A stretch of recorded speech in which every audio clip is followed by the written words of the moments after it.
इस एक्सप्लेनर में हम एक ऐसी रोमांचक यात्रा पर निकल रहे हैं जहां हम दुनिया के कुछ बेहद हैरतअंगेज और अनसुलझे रहस्यों को डिकोड करेंगे। हम उन पुरानी कलाकृतियों और संरचनाओं के बारे में जानेंगे जो आधुनिक विज्ञान की समझ से बिल्कुल बाहर हैं। आगे बढ़ने से पहले एक काफी गहरा सवाल उठता है, क्या आधुनिक विज्ञान ने सच में हर चीज का जवाब ढूंढ लिया है? बिल्कुल नहीं। दुनिया में आज भी ऐसी कई पहेलियां मौजूद हैं जिन्होंने दुनिया के सबसे तेज दिमाग वाले वैज्ञानिकों को भी पूरी तरह से उलझा कर रख दिया है।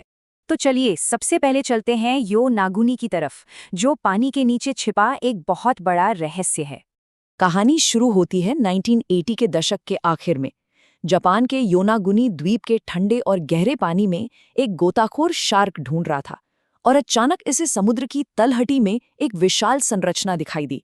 जरा इसकी विशालता की कल्पना कीजिए। ये लगभग 50 मीटर लंबी और 20 मीटर चौड़ी है। इसमें सीढ़ियां, प्लेटफॉर्म्स और बाकायदा गेट्स बने हुए हैं। और सबसे हैरान करने वाली बात यह है कि इसे लगभग 12,000 साल पुराना माना जाता है। उस वक्त तो ऐसी कोई उन्नत सभ्यता थी ही नहीं जो इतने बड़े पत्थरों को इस तरह तराश सके। अब यहाँ आकर वैज्ञानिक दो अलग अलग हिस्सों में बंट जाते हैं। एक तरफ के एक्सपर्ट्स का मानना है कि ये सब प्राकृतिक रूप से हुआ है, यानी समुद्र की लहरों, भूकंप और ज्वालामुखियों ने समय के साथ इन चट्टानों को 90 डिग्री के कोनों में काट दिया है। पर दूसरी तरफ प्रोफेसर मासाकी कुमुरा जैसे विशेषज्ञ इस थ्योरी को नकारते हैं। उनका तर्क है कि ये आकार पूरी तरह इंसानों ने बनाए हैं और ये मुंह या लेमुरिया जैसी किसी खोई हुई पौराणिक सभ्यता का जलमग्न शहर हो सकता है। दोनों ही पक्ष अपनी अपनी जगह काफी मजबूत लगते हैं। इस पानी के नीचे के शहर का रहस्य यहीं खत्म नहीं होता।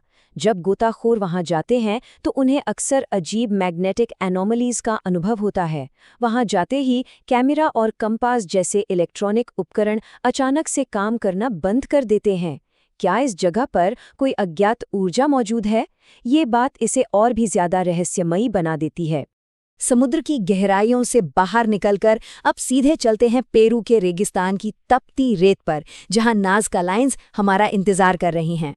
ये 2000 साल पुरानी नाज़का लाइन्स इतनी विशाल हैं कि इनका आकार समझने के लिए 300 का नंबर याद रखना जरूरी है। ये जमीन पर बनी एक चिड़िया की आकृति की लंबाई है, पूरे 300 मीटर। और सिर्फ यही नहीं, 93 मीटर लंबा एक बंदर भी जमीन पर उकेरा गया है। लेकिन इन आकृतियों को जमीन पर खड़े होकर नहीं समझा जा सकता, इन्हें सिर्फ आसमान से ही देखा और समझा जा सकता है। तो सबसे अहम सवाल ये उठता है कि एक ऐसी सभ्यता जिसके पास उड़ने का कोई साधन नहीं था, उसने ऐसी डिजाइन क्यों बनाए जो सिर्फ हवा से ही देखी जा सकती हैं? इन्हें बनाने के लिए ऊपर की हल्के रंग की रेत हटाई गई थी ताकि नीचे की काली मिट्टी दिख सके। अलग अलग थ्योरीज हैं।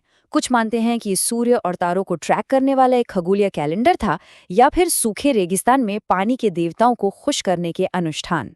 वहीं 1960s के दशक में एरिक वॉन डैनिकन ने अपनी किताब चैरियट्स ऑफ द गॉड्स में ये दिलचस्प थ्योरी पेश की कि ये आकृतियां दरअसल एलियंस के रनवे थे। अब हम चलते हैं इंग्लैंड और देखते हैं स्टोनहेंज का रहस्य, जिसे दिग्गजों का कैलेंडर भी कहा जाता है। इंग्लैंड के सेलिसबरी प्लेन में खड़े ये भारी पत्थर किसी अजूबे से कम नहीं है। जरा पिछले समय में जाकर सोचिए, आधुनिक ट्रक या क्रेन के बिना 5000 साल पहले न्यू स्टोन एज के लोगों ने 25 टन वजन वाले इन विशाल पत्थरों को वेल्स से 240 किलोमीटर दूर यहाँ तक कैसे पहुँचाया होगा?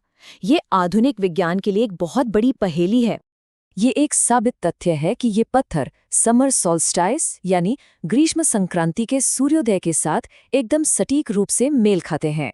लेकिन इस जगह का असली मकसद क्या था, इस पर आज भी निष्पक्ष रूप से बहस जारी है।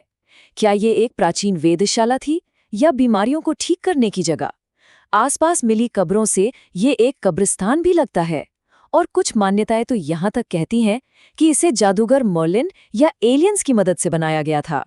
और 2008 की एक आधुनिक खोज ने इस रहस्य को और गहरा कर दिया है।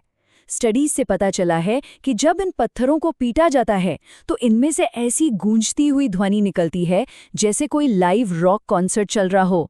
यह साबित करता है कि उस दौर के लोग ब्रह्मांड और ध्वनि से बहुत गहराई से जुड़े थे। विशाल स्मारकों से आगे बढ़ते हुए अब हम उन कलाकृतियों की बात करेंगे जो सीधे तौर पर आधुनिक विज्ञान को चुनौती देती हैं। सबसे पहले आती है वॉयनिच मैन्यूस्क्रिप्ट। 1912 में एक बुक डीलर के हाथ लगी 15th सेंचुरी की 240 पन्नों की ऐसी किताब है जिसे आज तक कोई पढ़ ही नहीं सका। इसमें अलौकिक और एलियन जैसे दिखने वाले पौधों के चित्र हैं और इसकी भाषा इस धरती पर किसी को नहीं आती। दुनिया के टॉप क्रिप्टोग्राफर्स, भाषाविद और यहाँ तक कि सबसे एडवांस आर्टिफिशियल इंटेलिजेंस ने भी इसे डिकोड करने की कोशिश की, पर सब नाकाम रहे। कार्बन डेटिंग साबित करती है कि ये असली है और इसमें नेचुरल लैंग्वेज के पैटर्न्स भी हैं, फिर भी ये कोड हमारी समझ से पूरी तरह बाहर है। इसके बाद बात करते हैं इटली में मौजूद ट्यूरिन के कफन की। यहाँ विज्ञान और धर्म आमने सामने हैं। इस कपड़े पर एक घायल आदमी की बहुत ही डिटेल्ड फोटोग्राफिक इमेज छपी है। एक तरफ कार्बन डेटिंग इसे 14वीं सदी का बताती है, पर दूसरी तरफ वैज्ञानिक इस बात पर बिल्कुल हैरान हैं कि इस इमेज को बनाने के लिए किसी भी तरह के पेंट या स्याही का इस्तेमाल नहीं किया गया है। कुछ एक्सपर्ट्स मानते हैं कि एक आग की वजह से इसकी डेटिंग गलत हो गई है। सच क्या है, ये आज भी एक रहस्य है। और दुनिया के ये अनसुलझे रहस्य यहीं खत्म नहीं होते। आइए जल्दी से 5 और बड़े वैश्विक रहस्यों पर नजर डालते हैं। कैरेबियन में बर्मुडा ट्रायंगल, जहां 1945 में फ्लाइट 19 की तरह कई विमान और जहाज गायब हो गए। फिर 1513 का पीरी रीस मैप, जिसने अंटार्कटिका की खोज से पहले ही उसे बिल्कुल सटीक रूप से दर्शा दिया था। गीज़ा का 4500 साल पुराना ग्रेट पिरामिड, जिसकी अलाइनमेंट एकदम परफेक्ट है। चीन के 12,000 साल पुराने बिल्कुल गोल ड्रोपा स्टोन्स और आखिर में हमारे भारत में पानी के नीचे मिला 9,000 साल पुराना द्वारका शहर, जिसे भगवान कृष्ण से जोड़ा जाता है। इन सभी चमत्कारों को देखने के बाद हमारे जहन में एक बहुत ही गहरा सवाल घूमता है।